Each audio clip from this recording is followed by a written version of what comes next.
오늘의 주요 뉴스입니다. 때이른 더위가 기승을 부리면서 오늘 전국 곳곳에서 올봄 최고 기온을 기록할 것으로 보입니다. 구미 34도를 비롯해 대구 33도, 서울은 30도까지 오를 것으로 예보되는데 더위는 내일도 계속되겠습니다. 충북 청주의 한우 농장에서 올해 국내 7번째 구제역이 확인됐습니다.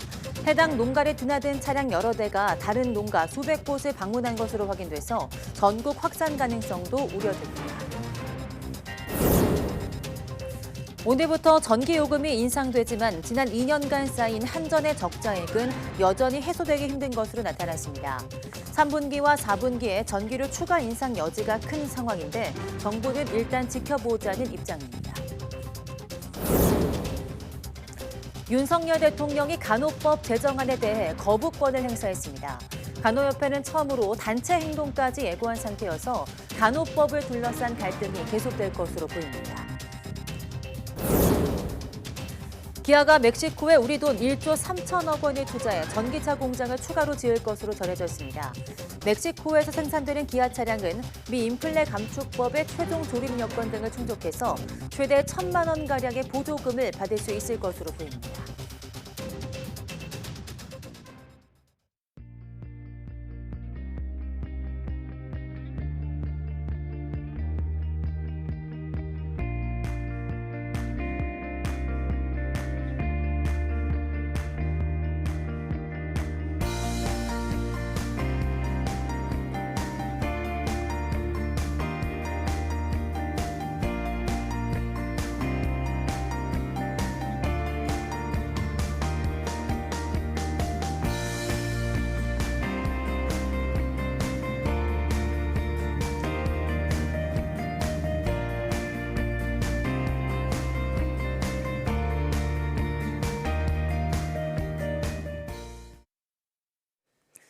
여러분 안녕하십니까? 5월 16일 사이언스 투데이 시작합니다. 섬진강 상류에 만개한 작약꽃 영상 보셨는데요. 올해는 더위가 일찍 찾아온 것 같습니다. 아직 5월 중순이지만 오늘 서울의 낮 최고 기온이 30도, 대구와 강릉이 33도까지 오르겠는데요. 이번 더위는 일단 내일까지 이어질 것으로 보입니다. 김민경 기자입니다. 햇살이 강해진 도심공원. 거리 풍경은 하루 만에 봄에서 초여름으로 변했습니다. 시민들은 반소매 옷차림에 선글라스로 햇살을 가리고 시원한 음료와 아이스크림으로 더위를 식힙니다. 네, 너무 더워요. 너무 더워가지고 아주 이렇게 조금 긴 팔을 입었더니 팔을 자꾸 올리게 되고 아이고 더워서 아주 죽겠네. 그런데 왜 이렇게 일찍 날씨가 더워지는지 모르겠어. 전국에서 가장 기온이 크게 오른 곳은 경기도 여주로 낮 기온이 31.3도까지 치솟았습니다. 그 밖에 대구와 전주, 강릉이 29도를 웃돌았고 서울도 27.9도까지 올랐습니다. 6월 말에서 7월 초에 해당하는 여름 날씨였습니다. 오늘은 어제보다 기온이 더 오르며 7월 하순에 한여름 날씨가 찾아올 전망입니다. 우리나라는 고기압의 영향권에서 맑은 가운데 따뜻한 남서풍과 햇볕이 유입되면서 내륙과 동해안을 중심으로 낮 기온이 30도를 넘는 지역이 많겠습니다. 대구와 강릉 기온이 33도까지 치솟겠고 광주 31도, 서울도 30도까지 올라 한여름 같은 더위가 예상됩니다. 다만 습도가 대부분 40% 미만으로 일 최고 체감온도는 31도를 밑돌 것으로 예상돼 체감온도를 기준으로 하는 폭염특보가 내려질 가능성은 낮습니다. 다만 급격하게 기온이 오르는 한낮에 어린이와 노약자는 야외 활동을 자제하고 외출이 필요할 땐 수분을 자주 섭취해야 합니다. 때이른 더위는 내일까지 이어진 뒤 목요일부터 예년 기온을 회복하며 계절이 제자리를 되찾을 전망입니다. YTN 김민경입니다. 충북 청주에 있는 한우 농장에서 구제역이 추가로 확인됐습니다. 농림축산식품부는 청주 오창읍에 있는 한우 농장에서 침 흘림 등 구제역 의심 증상이 발견돼 정밀 검사를 진행한 결과 확진으로 확인됐다고 밝혔습니다. 이로써 지난 10일 이후 국내에서 발생한 구제역 사례는 7건으로 늘었으며 이 가운데 6건이 청주에서 발생했습니다. 방역당국은 해당 농장에 초동방역팀과 역학조사반을 파견해 소독과 역학조사 등을 진행하고 있으며 사육 중인 소 180여 마리를 처분할 계획입니다. 하지만 구제역 발생 한우 농장을 드나든 차량이 14대이고 이들 차가 지난 3주간 방문한 청주의 한우 농장이 251곳인 것으로 확인돼서 확진 사례가 더 나올 가능성이 있습니다. 윤석열 대통령이 간호법 제정안에 대해 헌법상 대통령 고유 권한인 제2요구권, 이른바 거부권을 행사했습니다. 윤 대통령은 오늘 오전 용산 집무실에서 주재한 국무회의에서 간호법 제정안 제2요구안을 심의 의결했습니다. 지난달 27일 더불어민주당 등 야권 주도로 국회 법사위를 건너뛰고 본회의에 직회부돼 통과된 지 20일 만입니다. 앞서 윤 대통령은 국민 건강은 다양한 의료 전문 직역의 협업에 의해서 제대로 지킬 수 있다면서 간호법안은 유관 직역 간 과도한 갈등을 불러일으키고 국민 불안감을 초래한다고 말했습니다.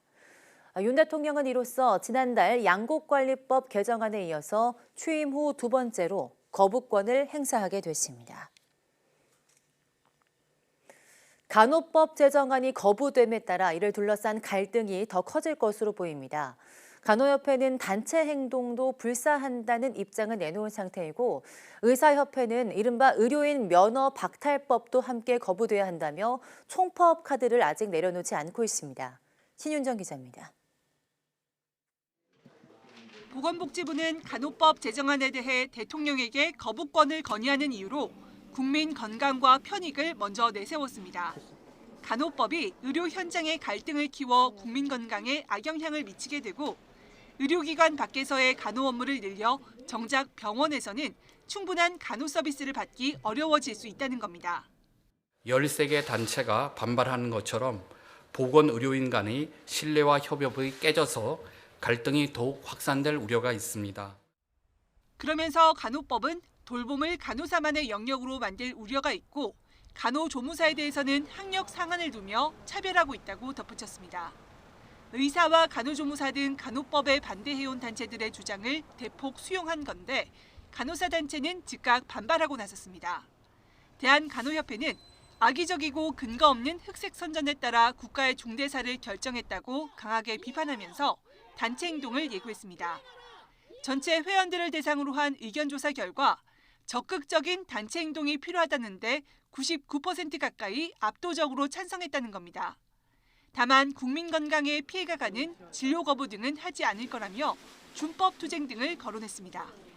면허 범위 내에서 주어진 행위만을 함으로써 준법 투쟁을 할 것입니다. 왜냐하면 지금 현재 피해같이 저희들 면허 업무 외에 의사 부족으로 인해서 가지게 되는 전공의들의 일을 대체하고 있는 불법의 행위들이 지금 만행하고 있는데 보건복지의료연대는 간호법 거부권 건의에 대해 환영의 뜻을 나타냈지만 의료인 면허 박탈 사유를 강화한 의료법 개정안이 빠지자 유감을 표했습니다. 총선 기획단을 출범시킨 의료연대는 국무회의를 지켜본 뒤 17일로 예고한 총파업에 나설지 등을 확정하겠다고 밝혔습니다. 의료인 면허법에 대한 것도 대통령님께서 현명한 판단을 내려주실 걸 부탁드리고요. 조규홍 복지부 장관은 의료인들의 단체 행동과 관련해 의료 공백은 있을 수 없다며 면밀히 감시하고 필요한 조치를 해나가겠다고 밝혔습니다. YTN 신윤정입니다. 최근 강원도 동해시 인근에서 소규모 지진이 잇따라 발생하다 규모 4.5의 지진까지 일어났죠. 전문가들은 더 큰 지진의 가능성을 우려하고 있는데요. 이번 지진의 진앙지를 중심으로 최근 연속 지진이 잦았던 점에 주목하고 있습니다. 정혜윤 기자입니다. 동해에서 발생한 규모 4.5의 지진은 올해 발생한 지진 중 가장 큰 규모의 지진입니다. 올해 동해 인근에서 잇따라 발생한 지진 16차례 중에서도 가장 큰 규모입니다. 이번 지진으로 강원도와 경북에서는 진도 3, 충북과 경기에서는 진도 1에서 2 정도의 진동이 감지됐습니다. 정지된 차가 흔들리거나 건물 위층에 있는 사람들이 진동을 느낄 정도의 흔들림입니다. 이로 인해 지진 위기 경보도 관심에서 주의로 상향됐습니다. 특히 이번 지진이 발생한 진앙 주변은 최근 지진이 연속적으로 발생한 곳으로 진앙 주변 5km 이내 지역에서 지난 4월 이후 규모 2 이상의 지진이 무려 13차례나 발생했습니다. 특히 지난 4월 25일 규모 3.5 지진 이후 지난 일요일 오전에도 규모 3.1의 지진이 발생했습니다. 4.5의 본진 전 수차례의 전진이 발생한 셈입니다. 또 이번 지진이 발생한 진안과 가까운 해역에서는 과거 1996년 규모 4.2의 지진을 비롯해 2019년에도 규모 4.3의 지진이 발생한 바 있습니다. 전문가들은 아직 단층대를 정확히 알 수는 없지만 비슷한 곳에서 연속 지진이 발생하고 있다는 점에서 더 큰 지진 발생 가능성도 배제할 수 없다고 말합니다. 이게 지금 이례적이라는 건데 재분석을 해보면은 한 500m 정도 되는 구간에서 범위를 넓혔다 좁혔다 하면서 발생을 하고 있어요. 이 자리에서 계속 발생한다는 것 자체는 해당 단층면이 응력을 충분히 가지고 있고 충분히 배출할 그런 상태다라는 의미예요. 그럼 더 큰 지진이 발생할 수도 있다라고 봐야 되는 건가요? 그게 포인트입니다. 그게 포인트고요. 이와 함께 최근 동해 지진 발생 주기가 점점 짧아지고 있다는 점과 지진 발생 깊이가 30km로 무척 깊다는 점에도 주목했습니다. 특히 주목하셔야 될 부분들은 지진의 발생하는 그 주기가 점점 좀 짧아지고 있다는 거예요. 그다음에 특히 우리나라 지진들은 대부분 그 지진이 발생하는 진원이라고 하죠. 그죠? 진원의 깊이가 10에서 15km 정도에 해당되는 게 일반적인데 이번에는 32km 지점에서 좀 깊은 곳에서 굉장히 깊죠. 기상청은 이번 지진으로 인한 피해는 없었지만 해역에서 군발적으로 지진이 발생하고 있는 점, 또 과거 동해에서 규모 4 이상의 지진이 같은 단층대에서 발생했을 것으로 추정되고 있다는 점에서 지속적인 추가 분석이 필요할 것으로 내다봤습니다. 전문가들은 규모 5 이상의 강한 지진이 발생할 가능성은 언제든 남아있다며 지속적인 감시와 대비가 중요하다고 조언했습니다. YTN 정혜윤입니다.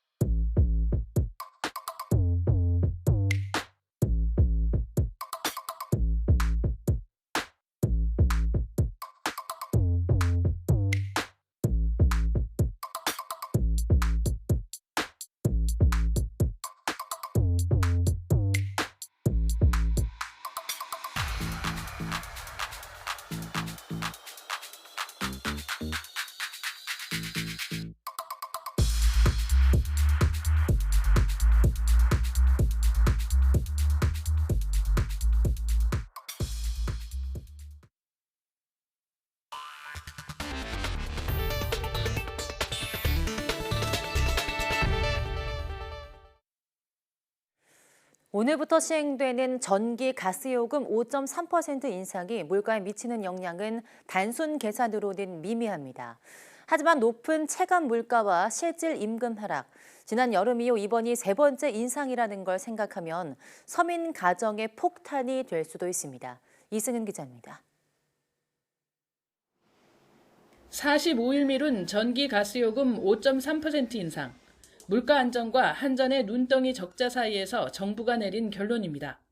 이번 인상폭을 소비자 물가 계산식으로 따져보면 소비자 물가 상승 영향은 0.1%포인트로 소폭입니다. 지금은 물가 안정에서 경기 부양이나 등등으로 전환할 때는 아니다. 그러기에는 이르다. 당분간은 물가 안정 기조를 확고히 하는데 정책 영향을 모으고 하지만 체감 물가가 여전히 높아 파급 효과는 그 이상입니다. 지난달 소비자 물가 상승률은 1년 2개월 만에 3%대로 내려왔지만 기조적 흐름을 보여주는 근원 물가 상승률은 4.6%로 고공행진 중입니다. 실질 임금도 감소하고 있습니다. 지난 4분기 가구당 월 평균 소득은 483만 4천 원으로 1년 전보다 4.1% 늘었는데 물가를 고려한 실질 소득은 1.1% 감소해 2분기 연속 줄었습니다. 특히 전기요금이 지난해 7월 이후 이번까지 3차례 단계적으로 오른 것도 부지불식 중에 큰 낭패를 부를 수 있습니다. 지난해 여름을 기준으로 전기를 막 쓰다가는 누진제와 겹쳐 냉방비 폭탄을 맞을 수 있습니다. 전기요금이나 가스요금 같은 경우만 정부가 인위적으로 지금 억눌러서 상대적으로 다른 제품보다는 가격이 서서히 오르고 있는 상황입니다. 이렇게 되면 경제학에서 기본적으로 소비자들이 보기에는 전기나 가스는 상대적으로 더 싸 보이는 거거든요. 서서히 광범위하게 영향을 미치는 에너지 요금, 특단의 에너지 절약 노력이 없다면 물가 상승으로 이어져 결국 금리 정책까지 영향받을 수밖에 없습니다. YTN 이승은입니다. 네, 전기요금이 올랐지만 한전의 경영 정상화는 쉽지 않을 것으로 보입니다. 전력 구입 단가보다 판매 단가가 높은 역마진 구조가 여전하기 때문인데요. 정부는 전기료 추가 인상 가능성에 대해서 예단하지 않고 좀 더 지켜보겠다는 입장입니다. 보도에 박홍구 기자입니다. 한전은 지난 3월 기준 1kW당 전기를 173.3원에 사서 139.3원에 판매했습니다. 1kW에 34원씩 손해보고 전기를 팔았다는 얘기입니다. 이런 역마진 구조로 인해 한전은 지난 1분기에만 6조 2천억 원의 적자를 봤습니다. 이번에 전기료를 8원 올려 전력 판매 수익은 2조 6천억 원 정도 늘 것으로 추산됐지만 역마진은 여전하고 지난 2년간 쌓인 적자액 39조 원도 해소하기 힘든 상황입니다. 따라서 3분기와 4분기에 전기료 추가 인상 여지가 크지만 정부는 일단 지켜보자는 입장입니다. 현재로서는 예단하고 있지 않고요. 글로벌 에너지 가격 동향이라든지 한전과 가스공사가 에너지 공기업들의 재무 상황이라든지 이런 것들. 산업부는 지난해 말 국회에 제출한 한전 경영 정상화 방안에서 올해 전기요금을 1kW당 51.6원 올리겠다고 밝혔습니다. 하지만 1, 2분기 합쳐 인상액은 21.1원에 그쳤고 내년 총선을 앞두고 정치권이 또다시 요금 조정에 개입할 경우 하반기 추가 인상은 쉽지 않아 보입니다. 앞으로 전기료 추가 인상의 가장 큰 변수는 국제 에너지 가격 변화입니다. 전력 도매 가격을 좌우하는 LNG 가격은 최근 안정세지만 날씨가 덥거나 추워지면 급등할 우려가 있습니다. 더위가 오거나 또 겨울에 또 추위가 오게 되면 사람들이 가스를 쓰는 양이 늘어나잖아요. 그럼 전 세계적으로 이제 가스 가격이 또 올라갈 것이고 그렇게 되면 뭐 우리가 또 걱정한 역마진의 폭이 더 커질 수도 있는 거죠. 2분기를 절반이나 보내고 한전 사장이 사퇴하는 등 진통 끝에 결국 8원 인상한 전기요금. 앞으로 한전의 경영 개선 전망도 글로벌 기상 상황과 국제 정세 등에 따라 좌우될 수밖에 없는 불안한 상황입니다. YTN 박홍구입니다. 기아가 멕시코 북부 누에보레온에 신규 전기차 생산 설비를 갖춘 공장을 짓기로 결정한 것으로 전해졌습니다. 한국을 방문한 사무엘 가르시아 멕시코 누에보레온 주지사는 소셜미디어에 좋은 소식으로 기아가 공장을 확장하고 2가지 전기차 모델을 생산하기 위해 투자한다고 썼습니다. 기아는 2016년 9월 멕시코 누에보레온주에 연간 40만 대 규모 생산 능력을 갖춘 공장을 지어서 K3와 프라이드 등 2가지 차종을 만들고 있습니다. 2030년 전기차 160만 대를 세계 시장에서 판매하겠다는 전략을 내놓은 기아가 멕시코에서 전기차를 생산하게 되면 해당 차량은 미국 인플레이션 감축법 IRA의 전기차 보조금 지급 기준을 충족할 수 있을 것으로 보입니다. 윤석열 정부의 탈원전 정책 폐기 국정 기조에 맞춰서 신한울 원전 3, 4호기 제작이 본격화됐습니다. 어제 경남 창원 두산 에너빌리티 공장에서 이창양 산업통상자원부 장관 등이 참석한 가운데 신한울 3, 4호기 주기기 제작 착수식이 개최됐습니다. 산업부는 대통령 취임 직후 건설 재개를 신속, 효율적으로 추진하겠다는 약속이 지켜졌다며 탈원전 정책 폐기를 핵심 국정과제로 추진한 지 1년 만에 원전 생태계가 정상 궤도에 진입했다고 밝혔습니다. 기업이 시행하는 2주 이내 기간의 탄력 근로제는 취업규칙 변경을 통해서만 도입해야 한다는 대법원의 첫 판단이 나왔습니다. 대법원은 개별 근로자의 동의나 계약으로만 도입된 탄력 근로제는 위법이라고 강조했습니다. 최민기 기자입니다. 항공기의 기내 청소 용역 업무를 하는 회사 대표인 A씨는 직원들과 계약을 맺으면서 2주 단위의 탄력 근로제가 적용된 근로계약서를 작성했습니다. 탄력 근로제는 특정 날짜에 늘어난 노동 시간을 다른 날 근로시간 단축을 통해 법정 기준에 따라 일정 기간 평균을 맞추는 제도로 기간을 2주 이상 정할 때는 근로자 대표와 합의가 필요하지만 2주 이내일 경우 취업규칙 등을 통해 정할 수 있습니다. 또 2주 이내로 도입할 경우 평균 근로시간과 특정 주의 근로시간이 일정 기준 아래면 연장 근로수당 의무도 없습니다. A씨는 이 탄력 근로제 적용을 근거로 2014년 4월부터 2015년 12월까지 직원 135명에게 모두 5,200만 원의 연장 근로수당을 지급하지 않았다가 근로기준법 위반 혐의로 재판에 넘겨졌습니다. 쟁점은 탄력근로제를 개별 직원들과의 근로계약서만으로 적용할 수 있느냐였습니다. 1심과 2심의 판단은 엇갈렸습니다. 1심은 A씨 혐의를 유죄로 봤지만 2심은 법 위반이 아니라고 판단했습니다. 각 근로계약서에 탄력적 근로와 관련한 조건이 공통으로 기재돼 있어 이를 근로기준법상 취업규칙으로 볼 수 있고 따라서 탄력근로제 도입은 유효하게 이루어졌다는 설명이었습니다. 하지만 대법원의 판단은 달랐습니다. 대법원은 2주 단위 탄력근로제는 법 규정에 따라 취업규칙에 의해서만 도입이 가능하다는 점을 강조했습니다. 만약 개별 근로자의 동의나 계약서만으로 도입된다면 취업규칙의 불리한 변경에 대해 노동조합 등의 동의를 받도록 한 법 취지가 무색해진다고 지적했습니다. 사용자 입장에서는 근로조건 결정에 관한 권한이 다소 축소되는 측면이 있을 것으로 보이고요. 근로자 입장에서는 근로조건 결정에 대한 절차적 권리가 더욱 보장되게 되었다고 생각됩니다. 이번 판결은 2주 이내 탄력근로제가 취업규칙으로만 도입할 수 있다고 본 최초의 대법원 판단으로 계약서는 취업규칙에 해당하지 않는다는 점도 분명히 했습니다. YTN 최민기입니다. 3년 뒤 완공되는 울릉공항을 오갈 소형 항공기가 동해 상공을 가르며 시범 비행에 나섰습니다. 울릉도에 이어서 흑산도와 백령도 등 도서 지역에 소규모 공항이 잇따라 문을 열면 우리나라 하늘길도 달라질 수 있을 것으로 보입니다. 이윤재 기자입니다. 최대 140명까지 태울 수 있는 항공기에 승객이 하나둘 올라섭니다. 비행기가 서서히 움직이고 동해 한가운데 있는 울릉도까지 가뿐히 날아갑니다.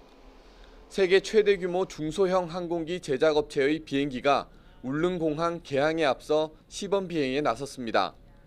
활주로 길이가 1,200m로 짧은 공항 특성에 맞는 여객기로 안정적인 운항이 가능한지 하늘길을 먼저 둘러본 겁니다.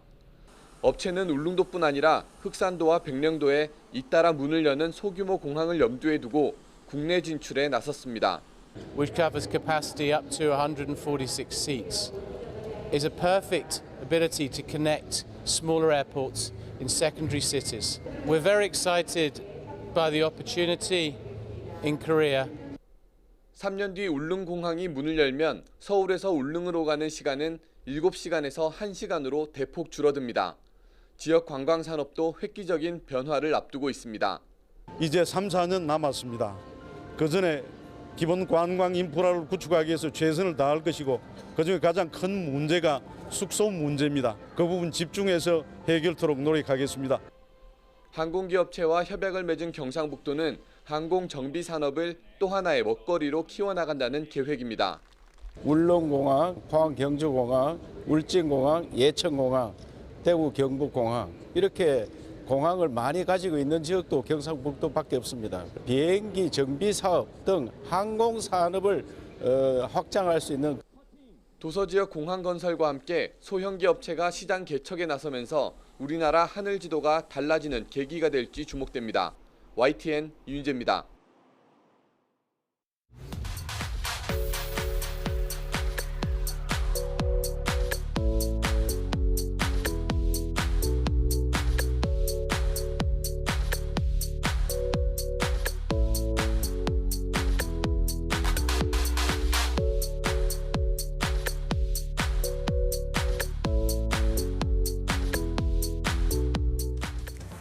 입 밖으로 말을 꺼낸 순간 비밀은 없다라는 말이 있죠. 아무리 친밀한 사이라도 비밀을 지킨다는 것이 결코 쉽지 않다는 뜻일 텐데요. 오늘 오후 사이언스 투데이 한글 사람 속은에서는 자꾸만 비밀을 공유하고 싶은 심리에 대해 이야기 나눠보겠습니다. 많은 시청 바랍니다. 함께해 주신 여러분 고맙습니다.